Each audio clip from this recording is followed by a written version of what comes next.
Welcome to this edition of Eastern Europe, Exploring Business Opportunity.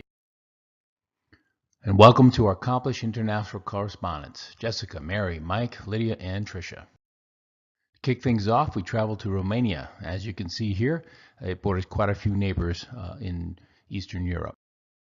And their capital is Bucharest with 2.4 million residents. And the country's home to 19.6 million people, where the average family size is 2.7 and the average age of every resident is 41.1.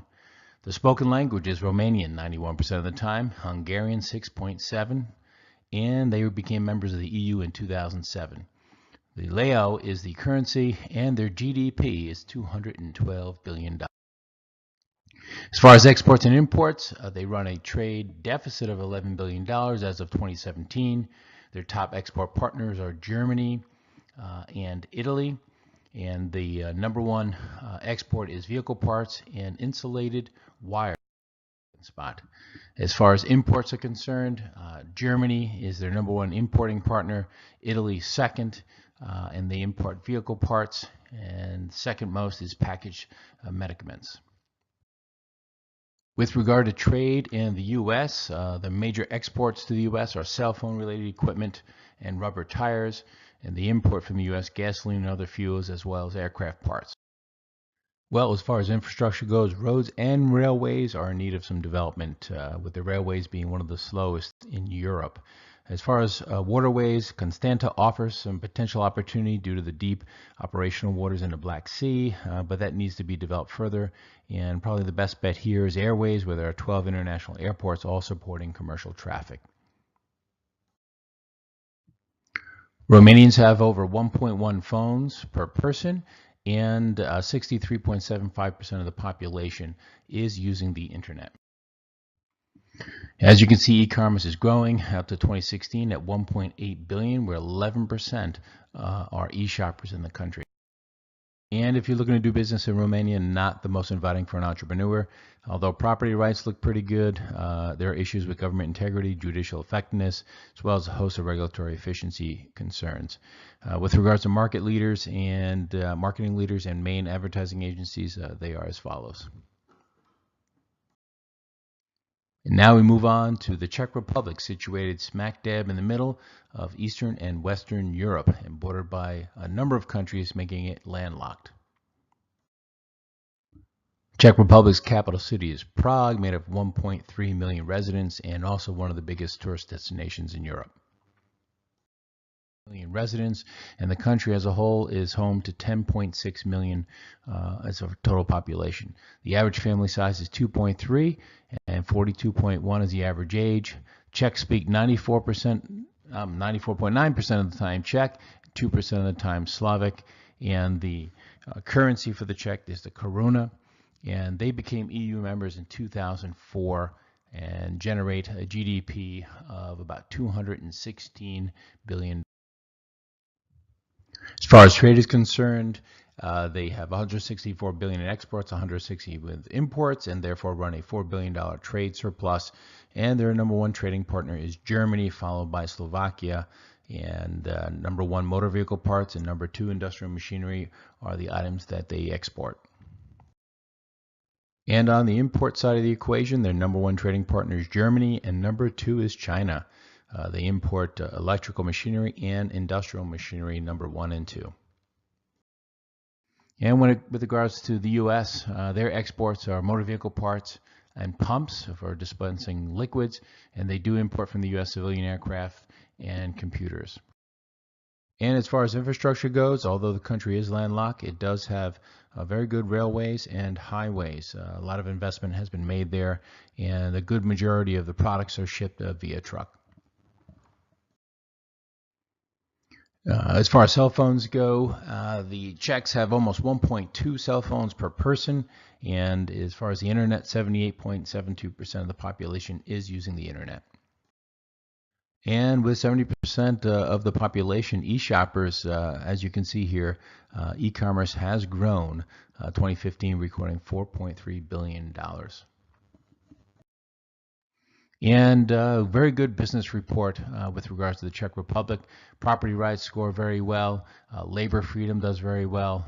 and government spending. And so pretty good support there, offering a good green light with regards to investment for entrepreneurs. And lastly, market research leaders and main advertising agencies can be found here as well. Next, we move on to Hungary, which is bordered by numerous countries, situated right there in the central part of Eastern Europe. And another tourist destination is Hungary's capital of Budapest, where there are 1.8 million residents. And the country's home to 9.7 million people in total, with the average family size of 2.4 and the average age at 42.1. For the most part, they speak Hungarian 93.6% of the time, and the remainder is a complete mix at 6.4.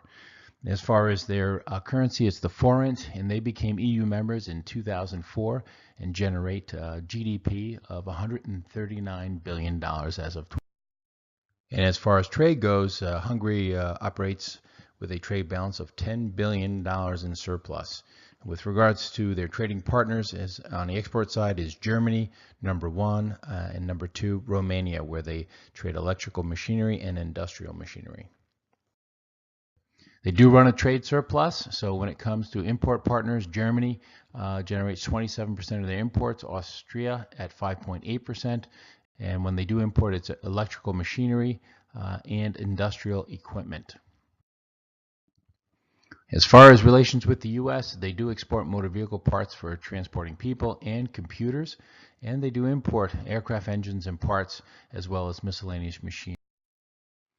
As far as the infrastructure is concerned, Hungary has one of the highest motorway densities in all of Europe. It's centrally located, and that is some of the reasoning as to why. Hungary's also extensive railway network is beneficial too. It carries more than 20% of total freight. This is an even direct railway connection between China and Zahony, where transport takes 19 to 22 days. As far as airways, Hungary has many international airports, and specific airports do cater to commercial and public flights. The waterways, Danube gives great access throughout Hungary from the north to the south. Hungarians make good use of their phones with just above 1.5 per person, and also 76.75% of the population does use the internet. And 36% of the population are e-shoppers, with growth of 1.1 billion of e-commerce in 2015. As far as a business score, moderate, not that great as far as being inviting. Property rights are pretty good, but pretty poor scores with regards to integrity in the government and judicial effectiveness. And lastly, market research leaders and main advertising agencies can be found here as well. And on to our last country, Russia. Russia's capital, Moscow, has 12.4 million residents. And the country as a whole is home to 145 million people. The average size family is 2.6, and the average age is 39.6, one of the lowest. For the most part, Russians speak Russian. However, there are 35 official languages and over 100 dialects, and so fairly complex language in Russian. The currency is the ruble, and nope, they are not part of the European Union. They stand on their own, but they do generate quite a bit of GDP, $1.578 trillion in GDP in 2016. With the largest trade surplus in the region at 120 billion, Russia does exporting with partners China and the Netherlands, which they trade crude petroleum and refined petroleum products. As far as imports are concerned, big partners here are China and Germany, and the bigger imports are packaged medicaments and broadcast equipment. With regards to the U.S., they do export gasoline and other fuels as well as aluminum, and they import from the U.S. civilian aircraft parts and motor vehicle parts. Although slow to progress, Russia has made progress with their railways, the Trans-Siberian, and their airways, where they have greater than 2,700 airports in Russia to support commercial traffic. On the communication front, Russians have nearly 1.6 phones per person, and 76% of their population is utilizing the internet. Although only 25% of Russians are e-shoppers, they are generating quite a bit of revenue at $21.6 billion in 2016. And closing out, as far as the business environment, 58.9, not a great score, not the best place to do business. And here are some of the research leaders and advertisers. And with that, this concludes our first edition of Eastern Europe Exploring Business Opportunity. Thank you.